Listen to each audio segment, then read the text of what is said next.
Yesterday, leading NGOs told me about specific blocks and restrictions they face from Israeli authorities in doing their life-saving work. Items removed from trucks without explanation. Doctors are reusing single-use medical equipment from patients who have died. The UN report today said 10,000 women have been killed. Mr. Speaker, this is a description of hell on earth. And despite the Foreign Secretary's optimism of greater humanitarian flows, the weekly average is just over 1,100 trucks a week. Why is this government not doing more to persuade Israel to meet its responsibilities under international law and facilitate the aid to the people to Gaza? Over the last 6 months, we've heard the government beg, plead, press, have telephone calls, meetings, have conversations, even the RAF in the sky to rightly defend Israel from Iran. And yet it's occurring to many of us that the Israeli government cares little for what we say. We now come to the urgent question. Shadow Secretary of State, David Lammy for... Mr. Speaker, I ask an urgent question to ask the Secretary of State if he will make a statement on the humanitarian situation in Gaza. Minister. Thank you, Mr. Speaker. The Deputy Foreign Secretary is regrettably unable to respond to this question in person as he is in the World Bank Spring meetings in Washington. I will respond on his behalf. Earlier this month, we passed a grim milestone, 6 months since Hamas's horrific terrorist attack on Israel. The UK government has been working with partners across the region to secure the release of hostages, including British nationals. We want to see the release of all hostages. Palestinian civilians have spent these months suffering, with conditions worsening by the day. The humanitarian situation in Gaza is dire. The Iran attack and our support for Israel have not changed our focus on ensuring Israel meets its commitments to enable at least 500 aid trucks a day to enter Gaza, to open Ashdod port for aid deliveries, expand the Jordan land corridor, open a crossing into northern Gaza, and extending hours at Kerem Shalom and at Nitzana. We're pushing as hard as we can to get aid to Palestinian civilians, and as this House knows, we've been urging Israel at the highest levels to take immediate action on the bottlenecks holding up humanitarian relief. We have recently seen a small increase in the number of aid trucks being allowed to enter Gaza, but not all of them are full, and numbers are not yet close to reaching the levels required, given the severity of the humanitarian situation we now see. We will continue to press Israel to take immediate action to open Ashdod fully for humanitarian aid. Meanwhile, we recently announced new support for a life-saving aid corridor by sea to Gaza, including the deployment of a Royal Navy ship, which has now arrived in the Mediterranean and is ready to integrate with the US pier and provide a command and control platform. We're also committing up to $9.7 million for aid deliveries through this corridor, as well as providing logistical expertise and equipment. In recent weeks, the Royal Air Force has conducted 7 airdrops along the Gazan coast, delivering more than 58 tonnes of food. And UK Med's field hospital, funded by the UK, is up and running in Gaza. It's treated more than 8,000 people already, a high proportion of them children. We need to see the operating environment within Gaza improve, so that as more aid gets in, it can be distributed quickly, safely and effectively. Israel must ensure the UN has the access, equipment and staff it needs to do this. We were horrified by the attack on the World Central Kitchen convoy, which killed 7 aid workers, including 3 very dedicated British nationals. Israel must do more to protect aid workers, including guaranteed deconfliction for aid convoys and other humanitarian work to ensure they can operate safely. The findings of Israel's investigation must be published in full and followed up with a wholly independent review to ensure the utmost transparency and accountability. 6 months on, Mr. Speaker, however much we might wish otherwise, the fighting has not yet come to an end. We cannot and will not stand by. The Foreign Secretary is in the region this week, pressing for further action. Shadow Foreign Secretary David Lammy. Well, Mr. Speaker, thank you for granting me this urgent question. Conditions in Gaza are desperate and intolerable. Famine is taking hold. There is sewage pooling in the streets. The water has still not been switched back on. Almost nothing is reaching northern Gaza, where people are already dying of starvation. The healthcare system has been utterly devastated. Yesterday, leading NGOs told me about specific blocks and restrictions they face from Israeli authorities in doing their life-saving work. Aid sat waiting, unable to reach those in need, some rotting where they stood. Items removed from trucks without explanation. Doctors are reusing single-use medical equipment from patients who have died. The UN report today said 10,000 women have been killed. Mr. Speaker, this is a description of hell on earth, and it cannot go on. For months, we've demanded that aid flow without restrictions, unfettered, unimpeded, at a level to meet humanitarian need. The UN Security Council has demanded it. The ICJ has ordered it. But despite the pledges made, UN figures show that there was more aid going in some days in January than there was yesterday. So I have three questions for the government. First, can the minister be clear that Israel is not meeting its commitments, and what pressure is the government applying to change that? Second, why has the government not yet announced it's restoring funding to UNRWA?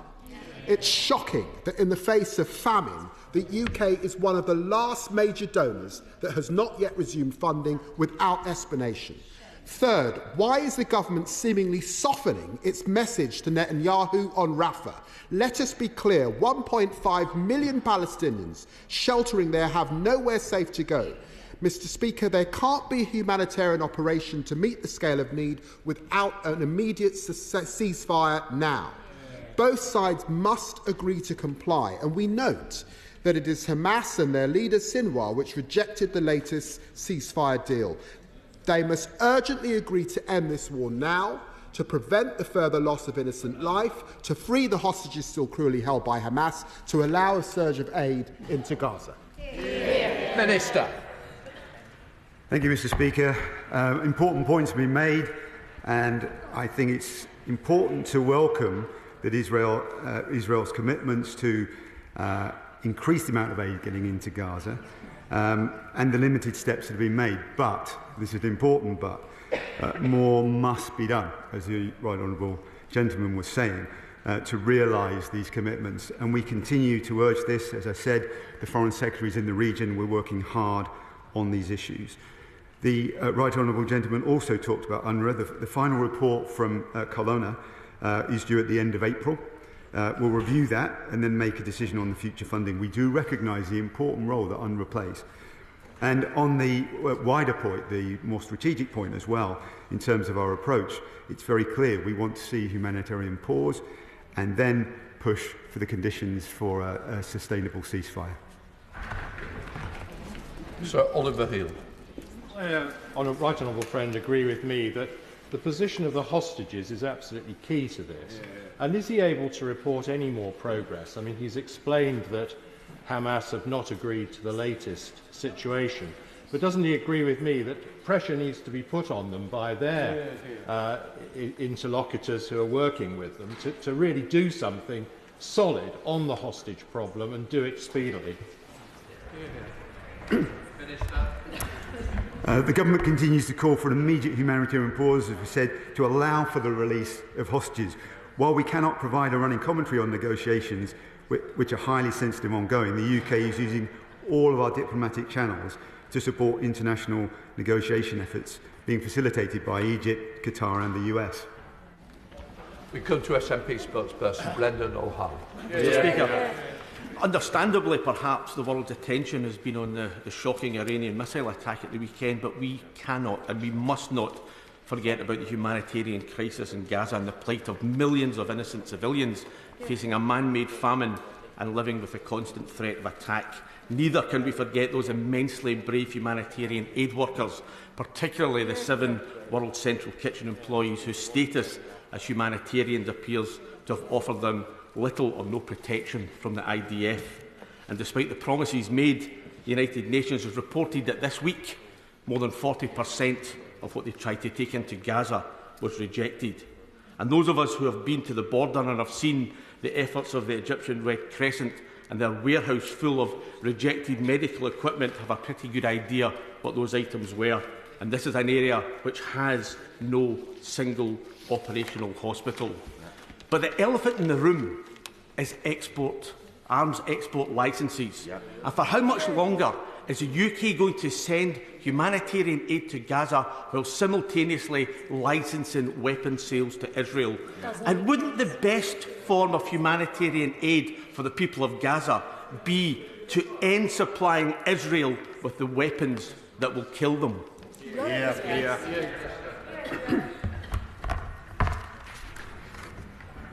The honourable gentleman is right to highlight what happened in Iran recently, and of course we mustn't forget the humanitarian situation on the ground in Gaza.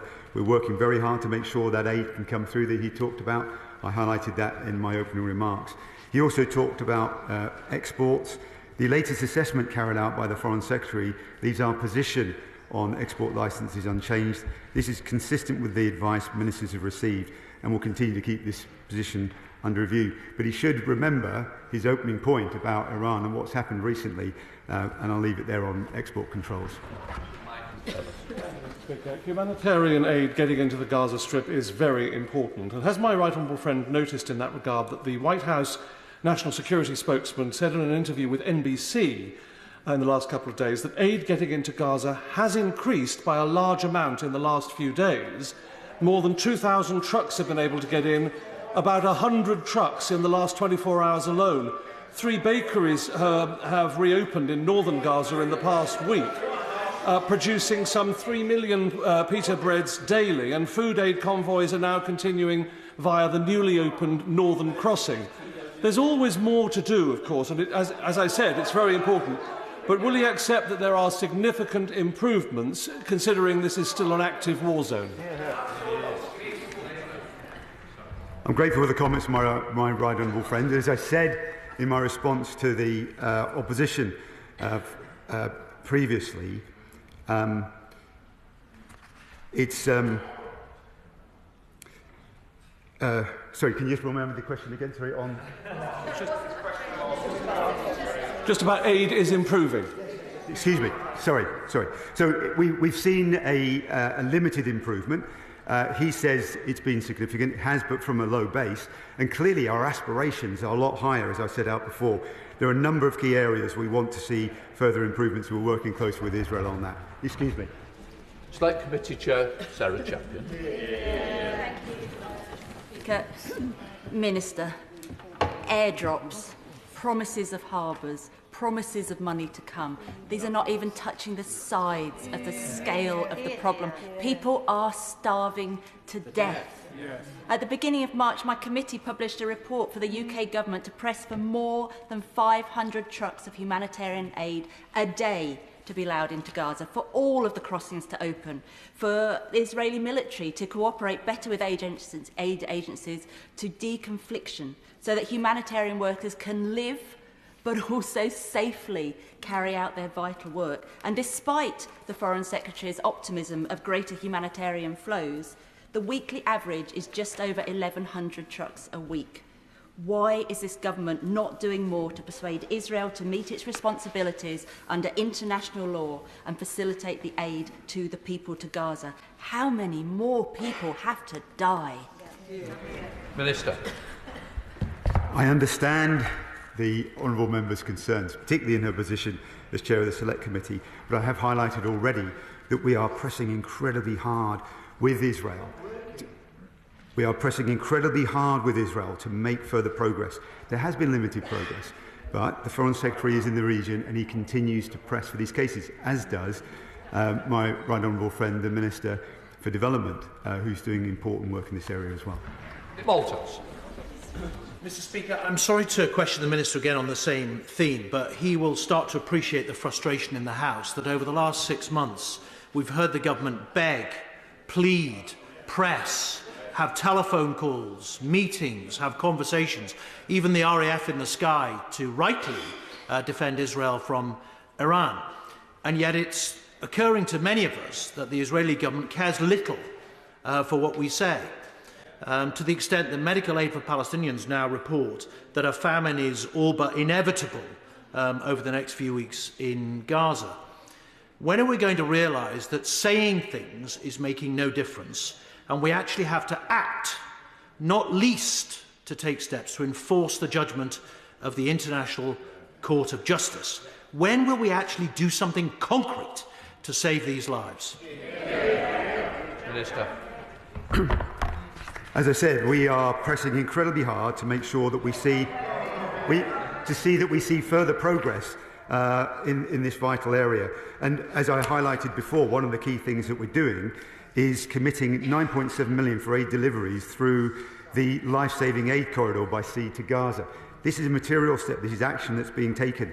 But clearly, we will continue to put pressure on the Israelis. They've made commitments. We want them to stand up and realise, or allow agencies to realise those commitments. Julie Elliott. Thank you, Mr. Speaker. Crossings are still not open. Trucks are going in half empty.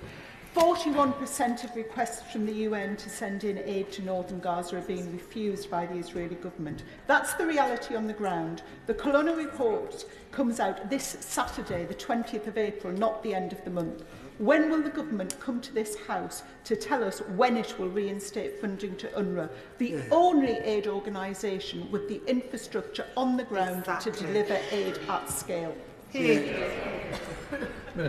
As I said, we will be reviewing that report, and when we've received it, we'll make our final decision. We'll come and explain to Parliament what that decision is.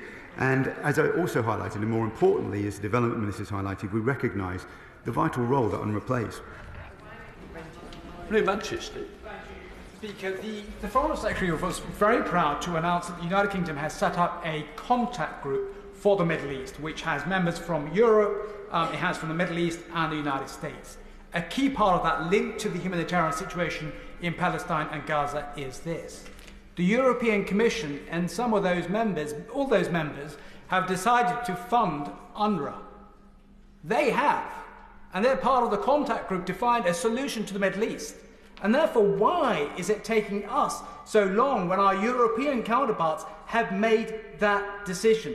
And linked to that, I asked the Minister to ask the Foreign Secretary, I raised it with him and the Prime Minister, to set up an international donors conference for Palestine. We did it with Friends of Syria. We now need to urgently move forward and show our leadership in this matter, as the situation is getting very, very, very critical. Minister. As I said, I'll say it again, we wait for the final Colonna report before we make the decision on UNRWA. The situation around this was particularly concerning, so we need that report to make the decision. And my honourable friend will remember that we have also trebled the amount of aid that we provided to occupied Palestinian territories, and now our task is to make sure that we can and find ways to get that aid in. Yesterday, Oxford doctors Nick Maynard and Deborah Harrington briefed parliamentarians very movingly about their experiences of treating people in Gaza. They impressed on us how important it was that they were kept safe, how many of their colleagues had died, and I'm sure the Minister and the whole House will thank them for their tireless work, and other aid workers and anyone who gives over their safety to save others. They also pointed out that the malnutrition that we are seeing now is making patients more vulnerable to infectious disease. And there is a report released by the London School of Hygiene and Tropical Medicine that has projected that if it continues as it is, 74,000 excess deaths, that's beyond those who have died by bombs, will die if something isn't done. So will the Minister agree with me that the only thing that needs to happen now is that immediate bilateral ceasefire, but also a rebuilding of the medical situation in Gaza now, not later, because that is what's stopping people from getting the life-saving treatment they desperately need. Minister. I join her in praising the vital work of aid workers in the most challenging of circumstances and highlight the courage and bravery that they demonstrate.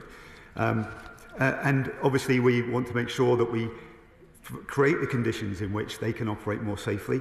She calls for a ceasefire. We call for a pause that can lead to a sustainable ceasefire, which will enable that to happen. And of course, as we move to that situation, then some of the issues she talked about, particularly around providing that extra medical support, can be provided. Thanks very much, Mr. Speaker. Access to the north of Gaza for humanitarian aid is still dire. 28 children reported to have died of malnutrition and dehydration. UNRWA continues to be disproportionately affected by access restrictions and was last able to deliver food to northern Gaza at the end of January. Other countries, as we've heard, are restoring funding to UNRWA, including the United States. So why are we taking so long? Minister. We want to see the report and we'll make our final decision. We recognise the important role of UNRWA. We also recognise the importance of opening a crossing in northern Gaza, which she highlighted in her opening point, and we are pressing Israel to make sure that they stand up to their commitments. Richard Bergen.